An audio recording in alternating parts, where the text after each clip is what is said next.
पाषाण काल देखे थे। पिछले क्लास में हमने मानव के विकास के क्रम को देखा था, देखे थे ना। उसके बाद हमने बताया था कि प्रागैतिहासिक काल जो है उसको हमने विभाजित किया है।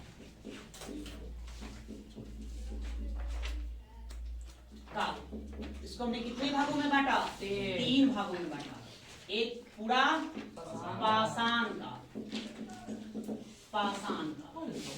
दूसरा हमने मध्य पाषाण काल लिया, मध्य पाषाण काल, पाषाण काल।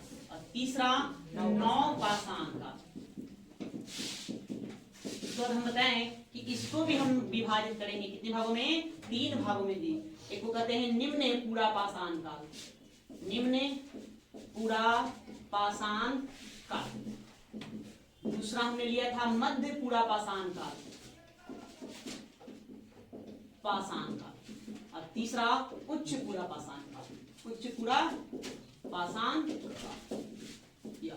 ठीक है, इसको हमने देखा था।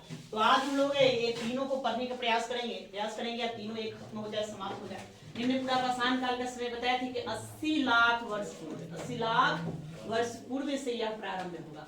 और ये आपका 20 lakh, okay okay okay, 20 lakh. और ये होगा आपका कितना? 80,000, 80,000 वर्ष पूर्व से यह प्रारंभ होगा। और यह आपका कहाँ से शुरू होगा? 35,000 वर्ष से शुरू होगा, वर्ष पूर्व से। इतना हम बातें पिछले क्लास में देख चुके थे। आज हम बारी बारी से इन तीनों को देखेंगे। तो ये सबसे पहले पढ़ते हैं निम्न पूरा पाषाण काल।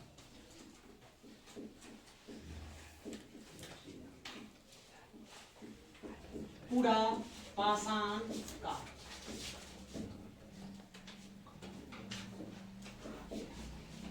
इसको देखेंगे।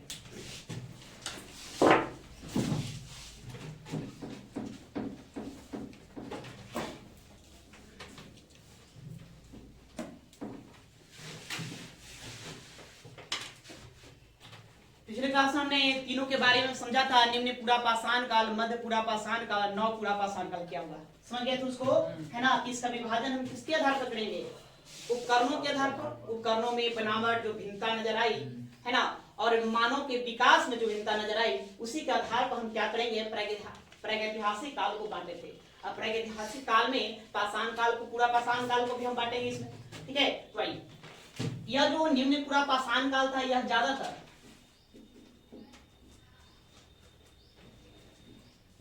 यह युग अधिकांशतः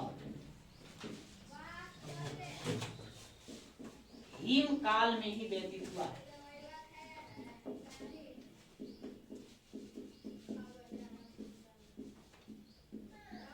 व्यतीत हुआ।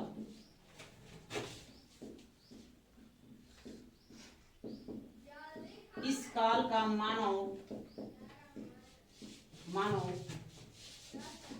असभ्य, बर्बर,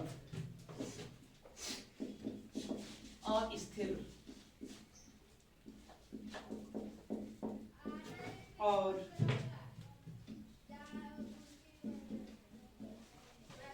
प्राकृतिक आश्रित था।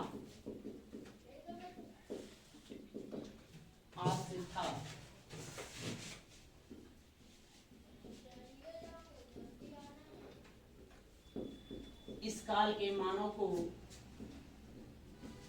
वस्त्र एवं आवास का ज्ञान नहीं था।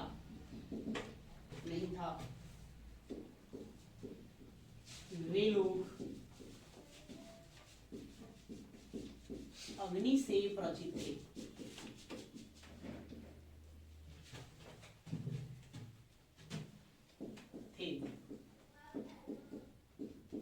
लेकिन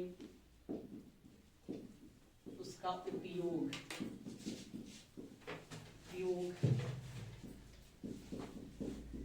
करना नहीं जानते थे।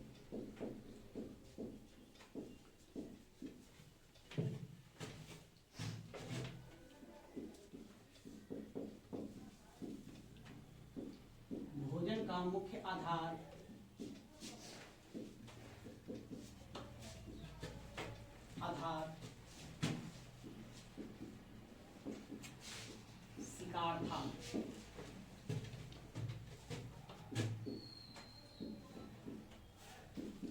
काल में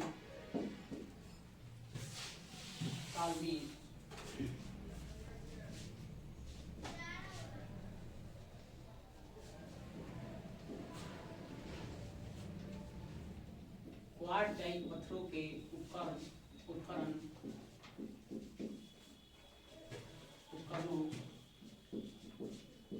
का उपयोग होता था।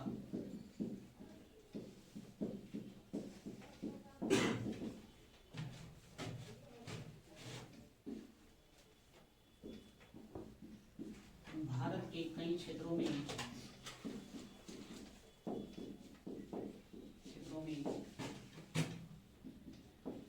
इस काल के उपकरण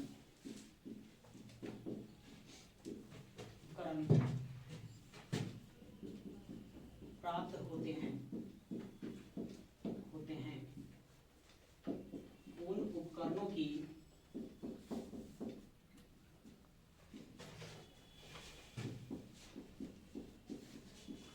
भिन्नता के आधार पर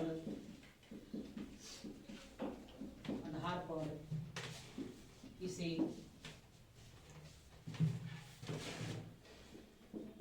दो भागों में बांटा गया है।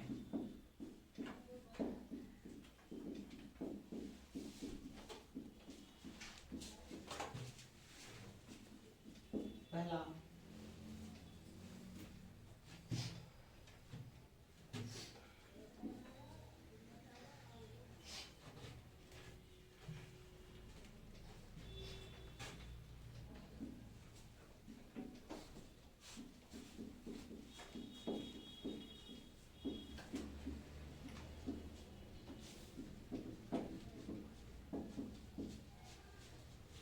चापर चापिंग टेबल संस्कृति और दूसरा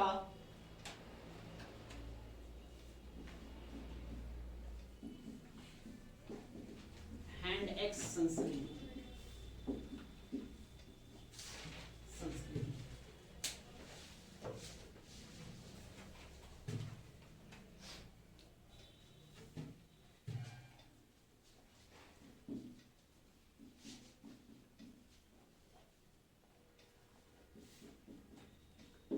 चापर चापिंग टेबल संस्कृति।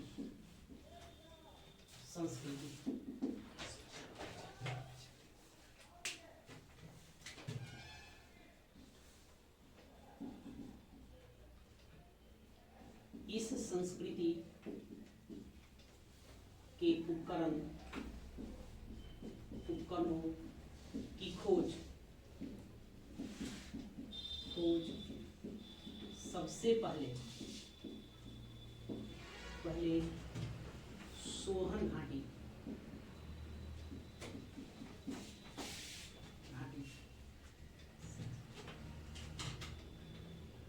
घाटी पड़ेगा पंजाब में, पाकिस्तान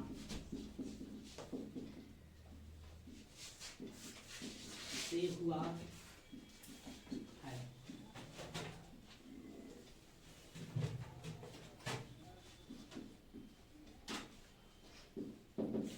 अतः इसे सोहन संस्कृति भी कहा जाता है।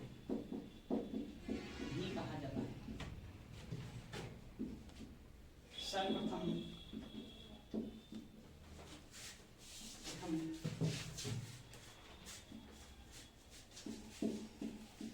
डी.एन. वाडिया ने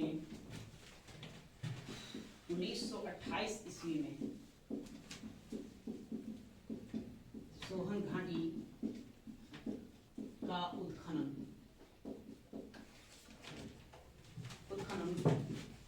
करवाया था। अतः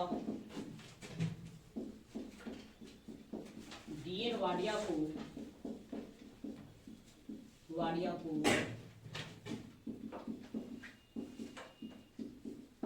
सोहन संस्कृति का पितामह कहा जाता है।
देखिए निम्न पुरापाषाण काल तो ये मानव विकास की प्रारंभिक काल था। मानव यहाँ से अपना विकास करना प्रारंभ कर दिया था। तो ये हिम काल का समय है। बर्फ गिरना निरंतर तय थे। एक समय था कि पृथ्वी पर लाखों वर्षों तक क्या गिरते रहा, बर्फ गिरते रहा। तो निम्न पुरापाषाण काल उसी हिम काल का ही एक भाग है। अधिकांश समय इसका हिम काल में भी था। यहाँ मानव असभ्य होगा, मतलब उसमें सभ्यता नाम की कोई चीज नहीं थी। बर्बर था, अस्थिर था, इससे मतलब खाना बदोश इधर उधर भटकते रहना। अब प्राकृतिक पराश्रित था, नहीं प्राकृतिक अनुसार ही अपना वो कार्य करता था। इस काल के मानव को न वस्त्र का ज्ञान था, न ही आवास का ज्ञान था। अग्नि का ज्ञान था, उससे वो परिचित थे, लेकिन उसका प्रयोग कैसे करना था ये नहीं जानते थे। भोजन कैसे, तो भोजन का मुख्य आधार क्या रहेगा, शिकार रहेगा। यहाँ लोग खाना बदोश है ना। जब तक वो लोग स्थिर नहीं हो जाते हैं तब तक उनका भोजन का मुख्य आधार क्या रहेगा, शिकार रहेगा। ठीक है, तो भोजन का मुख्य आधार शिकार था। इस काल में क्वार्टजाइट पत्थरों का प्रकार होता है, जैस्पर, बर्ड, चॉर्ड, क्वार्टजाइट, ये सब पत्थरों का प्रकार है। तो क्वार्टजाइट पत्थर उपकरणों का प्रयोग होता था हथियार बनाने में। नहीं, इन्हीं का हथियार में मतलब आपको क्या मिलेगा, क्लीपर मिलेगा, स्क्रैपर मिलेगा, जो कल हम बताए थे पिछले क्लास में वो। तो भारत के कई क्षेत्रों में इस काल के उपकरण प्राप्त हुए। एक जगह नहीं मिला, कई जगह मिला है।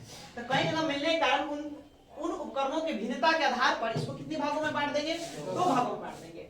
एक हम कहेंगे चापर चापिंग पेबल संस्कृति। चापर चापिंग पेबल संस्कृति, चापर मतलब कि एक औजार होता था जिसमें एक तरफ धार होता था, और चापिंग में दोनों तरफ धार होता था। पेबुल तो बताएं, पेबुल क्या है, पत्थर है। नदियों किनारे है ना, नदियों के धार के कारण जो पत्थर अपना आकृति बदल लेता है, वो गोलाकार हो जाता है, उसी को हम पेबुल पत्थर कहते हैं, पेबुल। दूसरा है हैंड एक्स संस्कृति, मतलब इसका हाथ से पकड़कर प्रयोग करने वाले, मतलब कुल्हाड़ी टाइप के उपकरण मिले हैं, उसको हम हैंड एक्स संस्कृति। पहले हम चापर चापिंग पेबुल संस्कृति को जान लेते हैं। कहते हैं इस संस्कृति के उपकरणों की खोज सबसे पहले सोहन घाटी में हुआ था। कहाँ हुआ था, सोहन घाटी। तो ये सोहन घाटी पंजाब में पड़ता है। तो पंजाब कहाँ का, पंजाब भारत का नहीं, पाकिस्तान का पंजाब। भारत स्वतंत्रता के समय पाकिस्तान का विभाजन हुआ, पूर्वी पाकिस्तान और पश्चिमी पाकिस्तान। तो पश्चिमी पाकिस्तान का हिस्सा पंजाब को दिया गया, पूर्वी पाकिस्तान भारत में है। तो पंजाब का ही पाकिस्तान उस सोहन घाटी है। सोहन घाटी सिंधु की एक सहायक नदी है जो पाकिस्तान में ही बहती है। उसी सोहन घाटी में सबसे पहले चापर चापिंग पेबुल संस्कृति के उपकरण पाए गए। इसीलिए अतः इसे हम क्या कह देते हैं, सोहन संस्कृति भी कहते हैं।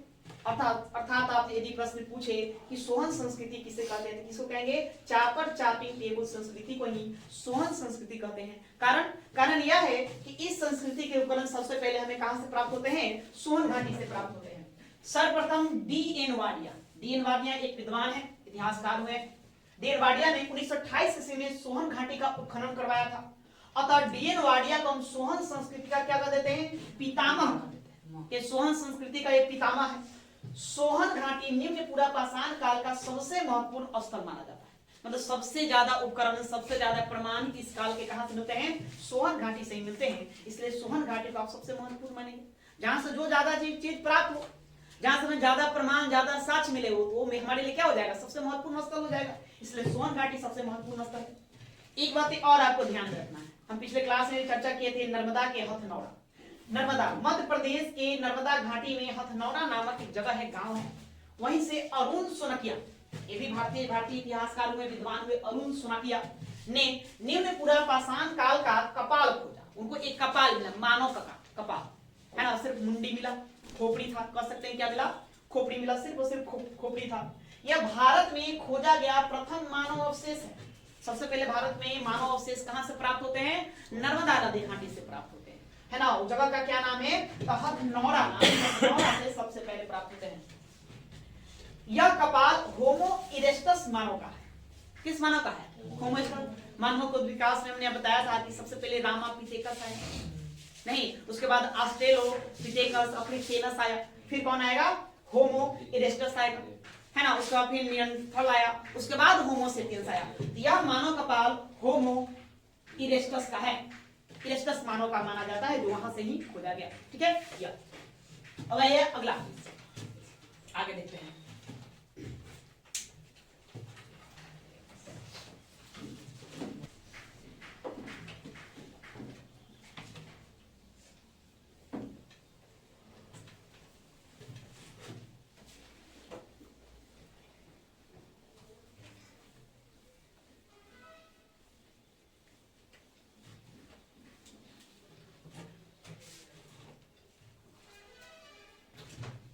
और दूसरा था हैंड एक्स संस्कृति, इसी का हिस्सा है हैंड एक्स संस्कृति, एक्स संस्कृति। इसमें थोड़ी सी बातें याद रखना है, एक दो लाइन। इस काल के उपकरण उपकरण उपकरण मद्रास के वद मदुरई मदुरई एवं अतिरमपक्कम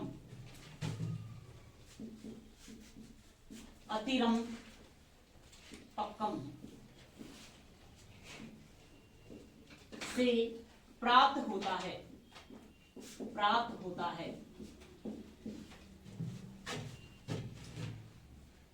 अतः इसे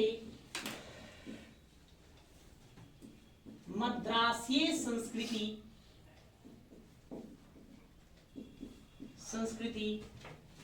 भी कहा जाता है।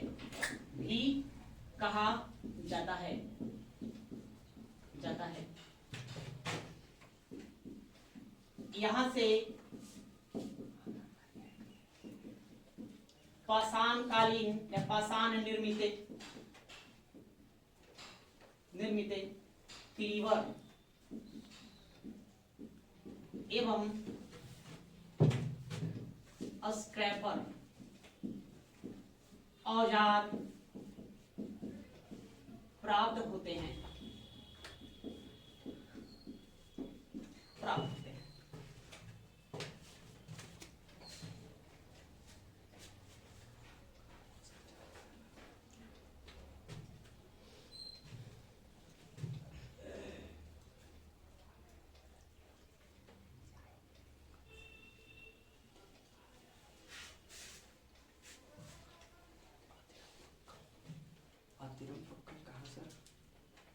मद्रास यहाँ लिखा हुआ है ना, मद्रास पूरा पढ़ो, यहाँ साफ लिखा, मद्रास के, है ना, वद मदुरई और अतिरमपक्कम से प्राप्त हुआ है।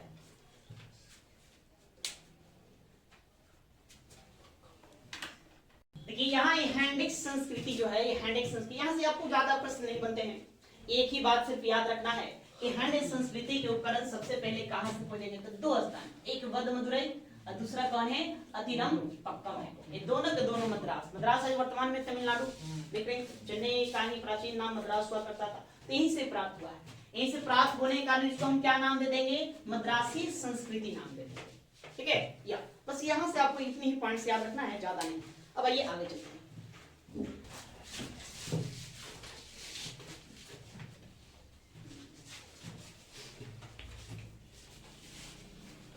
आगे लिखते हैं अगला, मध्यपुरा पाषाण काल, यह आपको 80,000 वर्ष पूर्व से प्रारंभ होगा।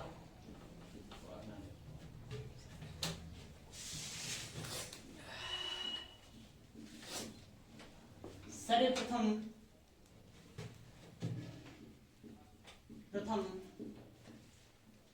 1956 ईस्वी में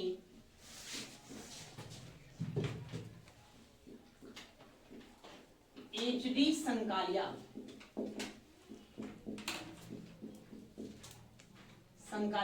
ने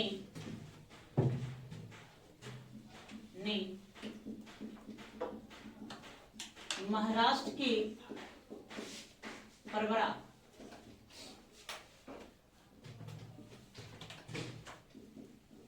नदी घाटी के नेवासा नामक स्थान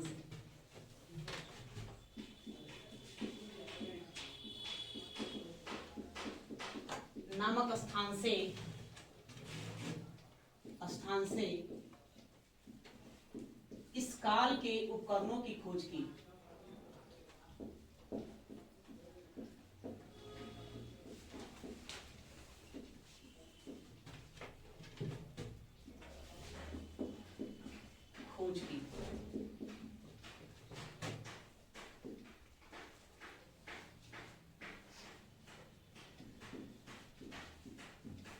एच.डी. संकालिया ने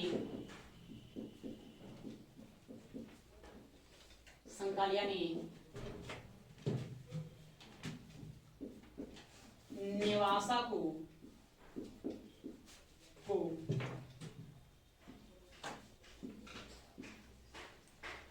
मध्य पाषाण काल का प्रारूप स्थल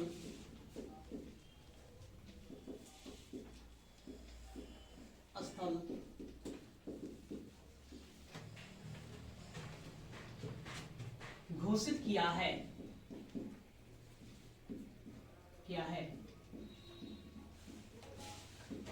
इस काल का आदिम मानव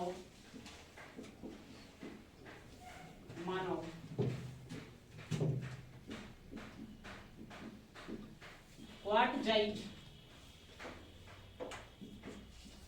पत्थरों के स्थान पर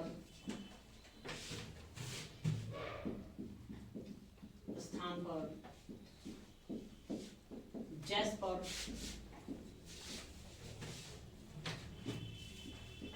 चॉट,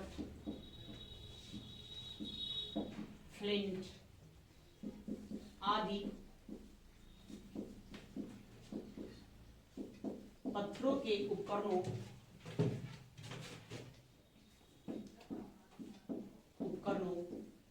का प्रयोग करते थे।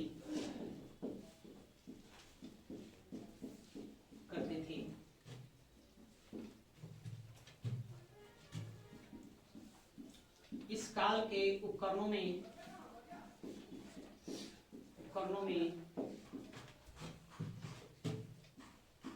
फलक, छेदनी, बेधनी, खुरचनी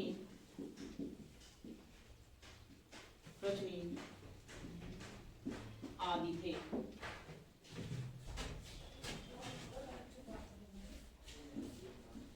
फलक उपकरणों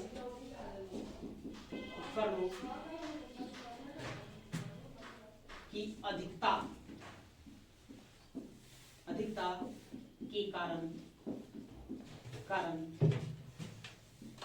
इस काल को फलक संस्कृति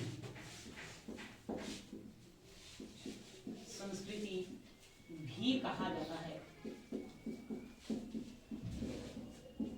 फलक संस्कृति भी कहा जाता है।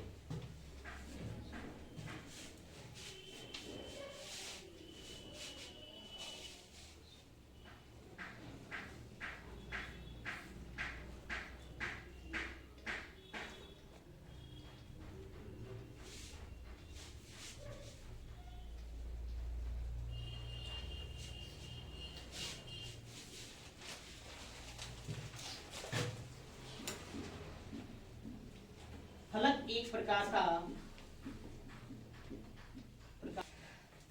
देखिए मध्य पुरापाषाण पे ये 80,000 वर्ष से प्रारंभ होगा नहीं, यहाँ पे याद करने वाली बात है। देखिए आपको मूलतः जितने भी कालखंड है वहां से आपको स्थान को ध्यान में रखना है कि कौन उसका मुख्य स्थान था, कहां से प्रमाण क्या मिले, ये ध्यान रखना है। साथ में उससे जुड़े हुए विद्वानों को याद कर लेना है। बस इतना ही ध्यान देना है, ज्यादा ध्यान नहीं देना। यहाँ से आपके लिए वनडे एग्जाम में इतना ही प्रश्न।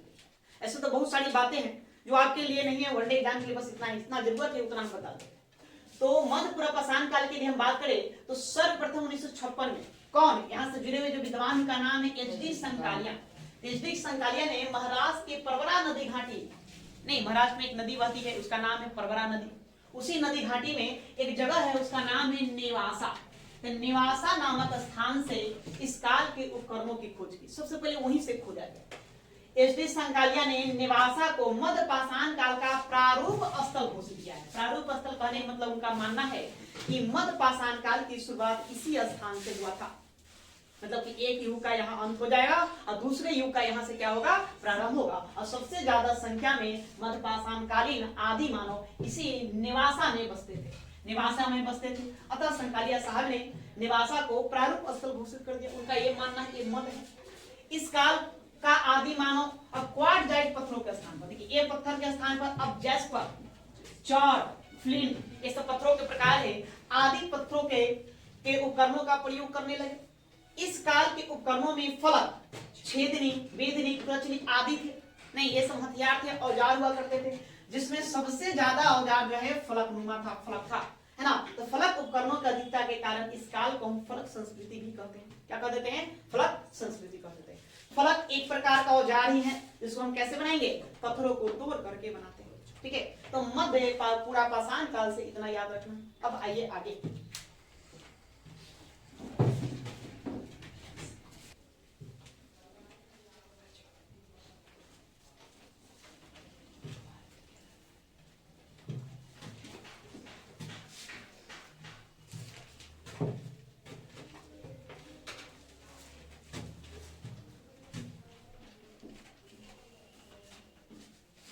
उच्च पूरा पाषाण काल,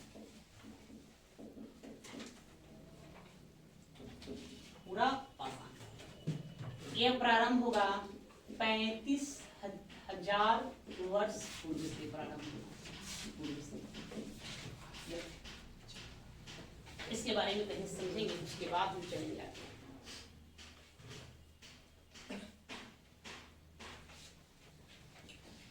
देखिए उच्च पूरा पाषाण काल, यहाँ अब ये युग आ गया है, फिर से एक युग परिवर्तन है। हमने बताया कि निम्न पूरा पाषाण काल हिम युग का ही अधिकांश भाग था, हिम युग। अब यहाँ से हिम युग का अंत देखा जाएगा। बर्फ गिरना कम हो गए, मौसम में आर्द्रता की कमी देखने को मिली, नमी को कमी देखने की, गर्माहट आया, तापमान में बढ़ोतरी आया। तापमान बढ़ने के कारण अब इस काल का आदि मानव विभिन्न स्थलों पर जाना प्रारंभ किया। नहीं, गुफाओं से, कंदराओं से वो निकलकर कहां पहुंचे, मैदानी भागों में पहुंचे। लेकिन आज भी उनको वस्त्र का ज्ञान नहीं है, आवास का ज्ञान नहीं है, आग का ज्ञान तो है लेकिन उसका उपयोग करना नहीं जानते।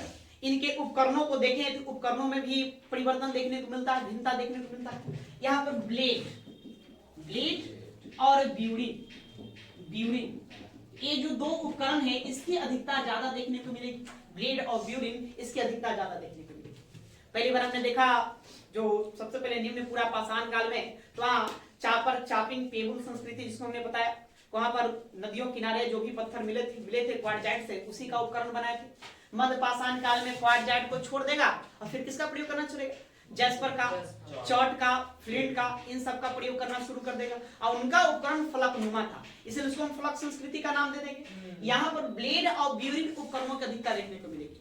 ये भी उपकरण थे, औजार थे। पिछले क्लास में हमने इसका इमेज भी देखा था, पिक्चर कैसा ये थे उपकरण, है ना। तो ब्लेड की अधिकता यहाँ ज्यादा है, ब्लेड और ब्यूरिन दोनों, लेकिन ब्लेड की अधिकता ज्यादा है, इसलिए हम इस काल को हम क्या कह देंगे, ब्लेड संस्कृति भी नाम देंगे।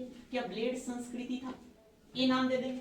अगर हम बात करें स्थलों की कि इस काल के स्थल और कहां मिलेंगे, कहां मिलेंगे, इस काल के जो स्थल हैं वो मिलेंगे बेलन नदी घाटी, बेलन नदी घाटी, बेलन नदी घाटी। इसी को बेलन नदी घाटी को बोलन भी आपको लिखा हुआ मिलेगा, बोलन घाटी, बोलन घाटी। यह बोलन घाटी उत्तर प्रदेश के मिर्जापुर जिले में है, मिर्जापुर जिले में, मिर्जापुर जिले में, मिर्जापुर कहां, यूपी, वहीं पर है। यहीं से इस काल के सबसे ज्यादा उपकरणों की प्राप्ति हुई। इस कारण हम उच्च पूरा पाषाण काल को बोलन संस्कृति के नाम से भी जानते हैं या बेलन संस्कृति के नाम से भी जानते हैं। यही से सबसे ज्यादा उपकरण मिले हैं। इस काल की एक और विशेषता है, कब यहाँ अस्थि का उपकरण, अस्थि का उपकरण भी मिलना प्रारंभ हो गया। मतलब हड्डियों का भी लोग क्या करेंगे, औजार के तौर पर प्रयोग करना शुरू करेंगे। या मछलियों का जो कांटा है उसको लोग सुई की तरह इस्तेमाल करते थे।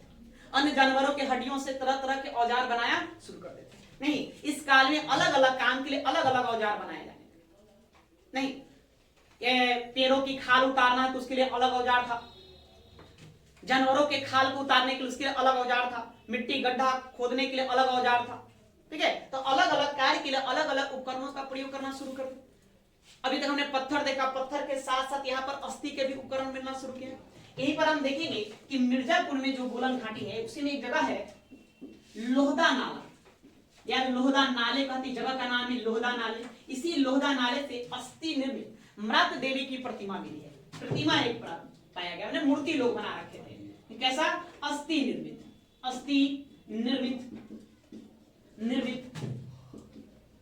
मृत देवी की प्रतिमा, देवी की प्रतिमा यहां यहीं से प्राप्त होता है। इस प्रतिमा को यदि आपको देखना है तो आपको जानना होगा कौशाम्बी, कौशाम्बी संग्रहालय, संग्रहालय संग्रहालय कहां मिलेगा? कौशाम्बी संग्रहालय तो यूपी में है, उत्तर प्रदेश के इलाहाबाद में है। उत्तर प्रदेश इलाहाबाद के पास जाएंगे तो वहां पर कौशाम्बी संग्रहालय मिलेगा, कौशाम्बी म्यूजियम। तो यह अस्थि निर्मित जो मृत देवी की जो प्रतिमा है उसको कौशाम्बी संग्रहालय में रख दिया गया है। साथ ही हम देखेंगे शैल चित्र भीमबेटका, भीमबेटका, भीमबेटका जो गुफा है वहां से बहुत सारे शैल चित्र प्राप्त हुए हैं। ये जो शैल चित्र थे यह उच्च पुरापाषाण काल से लेकर मध्य पुरापाषाण काल के बीच में बनाए गए थे। तो उससे भी हमें ज्ञात होता है कि इन आदि मानव में पहले के पूर्वजों के मुताबिक काफी परिवर्तन देखने को मिला। वो पूर्व के आदि मानव से क्या थे? भिन्न थे। वो रंग के बारे में भी ज्ञान रखते थे। नहीं, तो ये सारी बातें आपको ध्यान में रखना है। यहाँ से मुक्ता आपको जगह का कौन सा जगह याद रखना है? एक याद रखना है लोहदा नाले, कौन सा घाटी? तो बोलन नदी घाटी कहाँ मिलेगा? मिर्जापुर यूपी में मिलेगा। यहीं से इस काल के सबसे ज्यादा उपकरण पाए गए हैं। या तो चलिए आप लिखिए, बोल रहे हैं उसको लिखने का प्रयास करेंगे, लिखेंगे। देखो एक दो चार पॉइंट इस पे लिख लेना है, ज्यादा नहीं। देखिए इस काल में नमी, इस काल में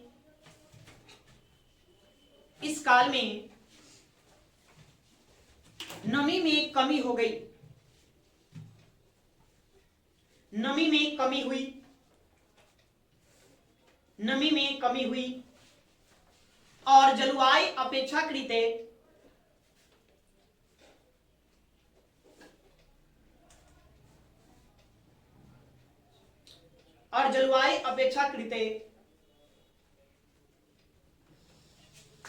गर्म हो गया, गर्म हो गया,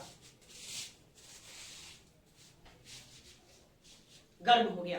यहां से एक बात और याद रखना, हमने बताया था कि मानव के विकास में सबसे जो अंतिम मानव था उसको क्या नाम दिया गया? होमो सेपियंस, होमो सेपियंस नाम दिया गया, सेपियंस। और ये सबसे ज्यादा यही विद्वान लोग, यही माना जाता है, ये हमारे पूर्वज थे।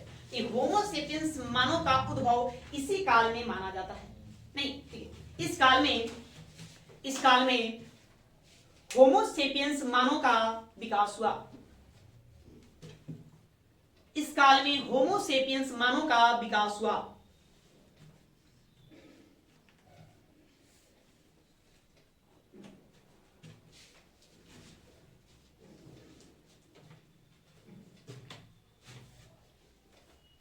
होमो सेपियंस मानव का विकास हुआ।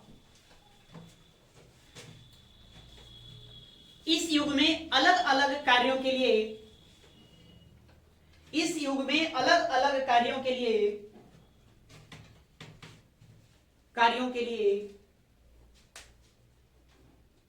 इस युग में अलग अलग कार्यों के लिए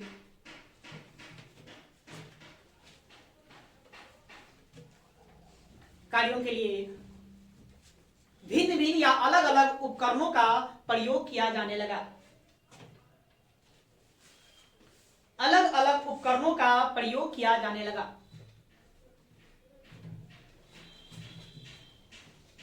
उपकरणों का प्रयोग किया जाने लगा।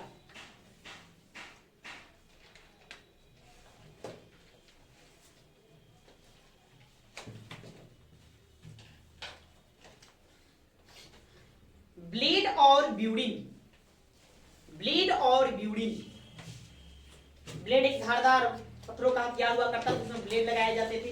अब ब्यूडिन बताए हैं कि एक नुकीला लंबा सा होता था। ब्लेड और ब्यूडिन इस काल के महत्वपूर्ण उपकरण या औजार थे। ब्लेड और ब्यूडिन इस काल के महत्वपूर्ण औजार थे?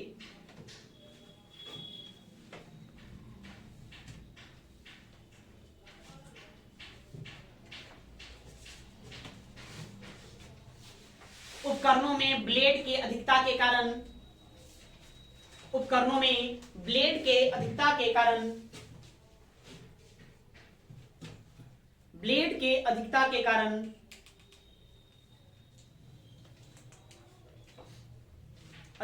कारण इसे ब्लेड संस्कृति भी कहा जाता है।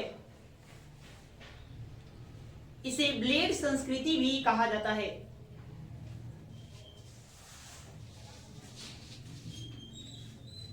ब्लेड संस्कृति भी कहा जाता है।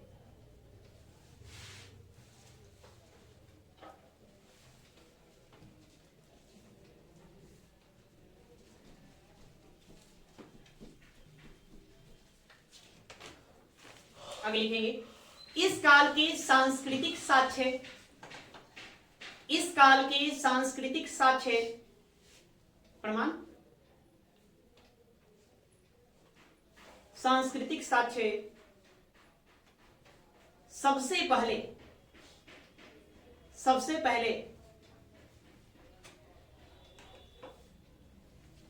पहले उत्तर प्रदेश के मिर्जापुर जिले,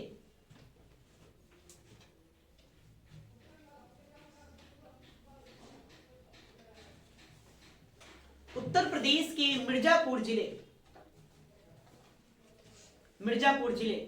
के बेलन घाटी से प्राप्त होता है।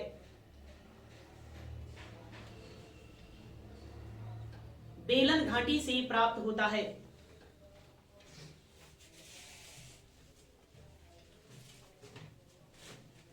कुछ विद्वानों ने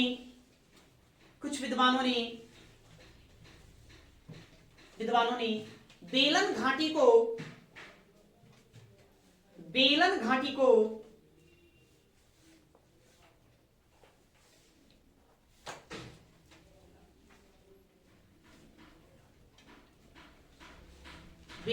को इस काल का सबसे महत्वपूर्ण स्थल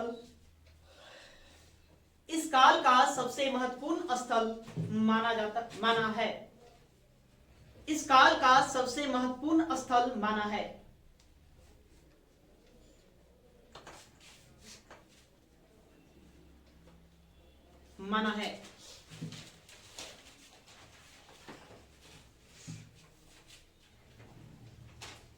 इस काल में अस्थि के उपकरण भी प्राप्त होते हैं। इस काल में अस्थि के उपकरण भी प्राप्त होते हैं।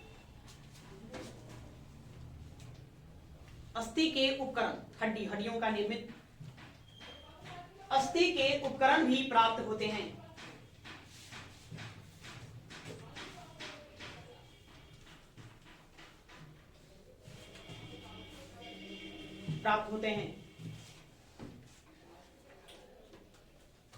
एक पंक्ति और लिखिए।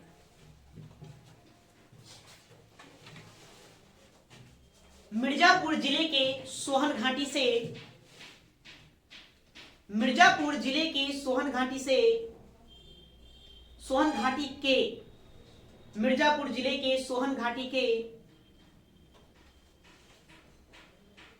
के लोहदा नाले, जगह का नाम लिखना है, लोहदा नाले।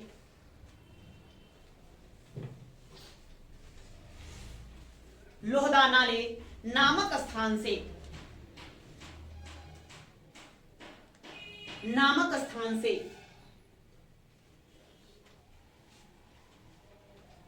जानवरों के हड्डियों से निर्मित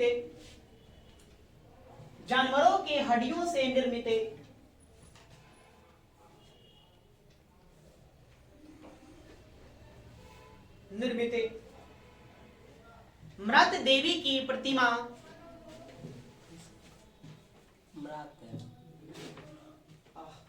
मातृ इसको पढ़ते हैं, मृत भी पढ़ते हैं, जो सही उच्चारण लगे उसको पढ़ो।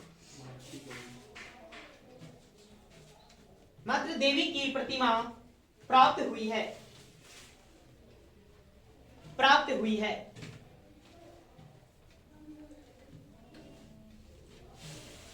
जो कौशाम्बी संग्रहालय में सुरक्षित रखा गया है।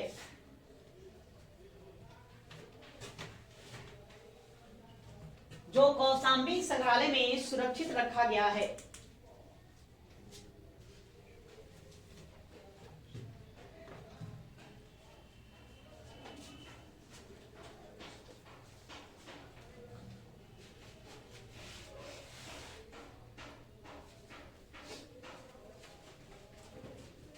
ठीक है, बात समझे?